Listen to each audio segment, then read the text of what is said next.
নমস্কার বন্ধুরা, রিঙ্কুর চ্যানেলে আমার সকল প্রিয় দর্শক বন্ধুদের ওয়েলকাম। আজকে আমি আপনাদের সাথে শেয়ার করব দুর্দান্ত স্বাদের শীতের সেরা পালং শাকের চচ্চড়ি, যেটা বানাবো বড়ির সঙ্গে। এই পদটি গরম গরম ভাতের সাথে খেতে ভীষণ ভালো লাগে। পদটি বানানোর জন্য বেগুন, আলু এবং কচু বেশ ডুমো ডুমো করে কেটে নিয়েছি। তিনটে সবজি ঠিক একই রকমের কেটেছি। পালং শাকটাকেও খুব ভালোভাবে ধুয়ে তারপর কেটে নিয়েছি। আর এখানে নিয়ে নিয়েছি কয়েকটা চেরা কাঁচা লঙ্কা। সব রান্নাটাই আমি কাঁচা লঙ্কা দিয়ে বানাবো। আর নিয়েছি টাটকা বড়ি।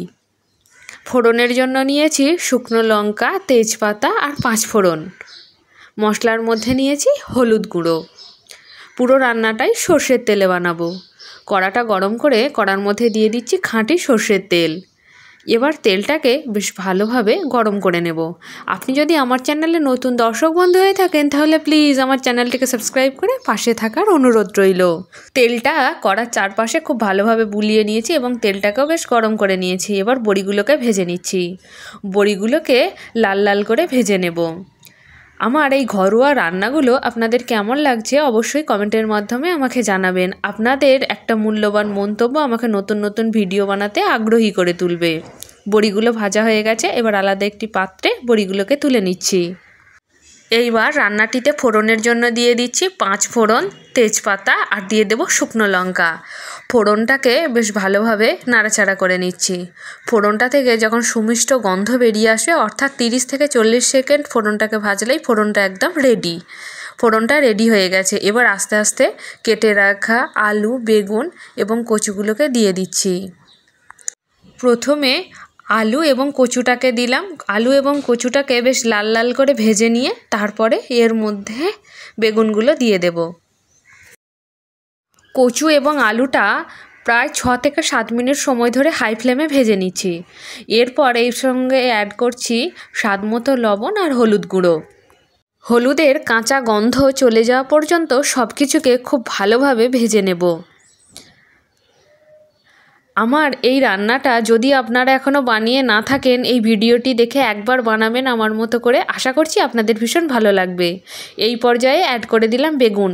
বেগুনটাকে প্রথমেই অ্যাড করলাম না, কারণ বেগুনটা যদি প্রথমেই দিয়ে দিতাম তাহলে অনেকটা নরম হয়ে যেত। শেষে ব্যবহার করছি।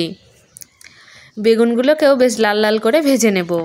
এই পদটি গরম গরম ভাতের সাথে ডাল সহযোগে খেতে ভীষণ ভালো লাগবে। আপনারা যে কোনো নিরামিষ দিনে এই পদটি অনায়াসেই বানাতে পারেন। আর শীতকাল মানেই পালং শাক তো হবেই। বাজারে এখন এসেছে নতুন কচি কচি পালং শাক। তাই পালং শাকের চচ্চড়ি আমাদের প্রায় সকলের বাড়িতেই আমরা বানিয়ে থাকি। এটা নতুন কিছু রান্না নয়, তবে আমি কিভাবে বানাই সেই রেসিপি আজকে শেয়ার করছি। পালং শাকটা অ্যাড করে দিলাম। দেবার পরই ঢেকে রেখে দিলাম। 10 মিনিট পর ফিরে আসছি। এই শাকটা এই কারণেই ঢেকে দিলাম যাতে অনেকটা কমে যায়। দেখুন, ঢেকে 5 মিনিট রেখে দেওয়ার পরই শাকটা অনেকটা কমে গেছে এবং শাক থেকে জল বেরিয়ে এসেছে। এবার মশলার সঙ্গে শাকটাকে খুব ভালোভাবে কষিয়ে নেব। আর ঢাকা দেওয়ার কারণেই যেহেতু সমস্ত সবজি একদম শীতের টাটকা, তাই সেদ্ধ হতেও খুব একটা বেশি সময় লাগে না। এই রান্নাটা খুবই সাধারণভাবে বানাচ্ছি। আবারও ঢেকে সব কিছুকে সেদ্ধ হতে দিলাম। ফিরে আসছি 10 মিনিট পর। 10 মিনিট পর ফিরে এসেছি এবং ঢাকনাটা খুলে নিচ্ছি। ঢাকনা খুলে নিয়েছি। এইবার সব কিছুকে বেশ ভালোভাবে নাড়াচাড়া করে নেব। দেখুন, শাক এবং সবজিগুলো সব কিছুই সেদ্ধ হয়ে গেছে। আপনারা আশা করছি দেখেই বুঝতে পারছেন। এই পর্যায়ে অ্যাড করে দেব আগে থেকে ভেজে তুলে রাখা বড়িগুলোকে। বড়ি দিলাম। এরপর দিয়ে দিচ্ছি ফ্লেভারের জন্য কাঁচা লঙ্কা। আপনারা যে যেমন ঝাল খাবেন সেই অনুযায়ী কাঁচা লঙ্কা বা গুঁড়ো লঙ্কা ব্যবহার করবেন।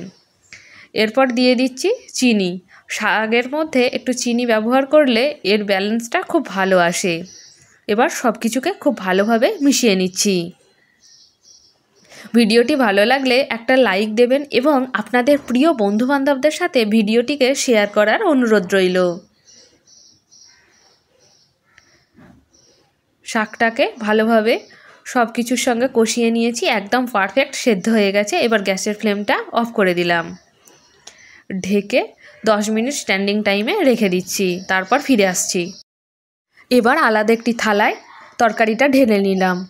আমার আজকের এই শাক চচ্চড়ি আপনাদের কেমন লাগলো অবশ্যই আমাকে একটু জানাবেন। ভালো লাগলে লাইক এবং শেয়ার করবেন।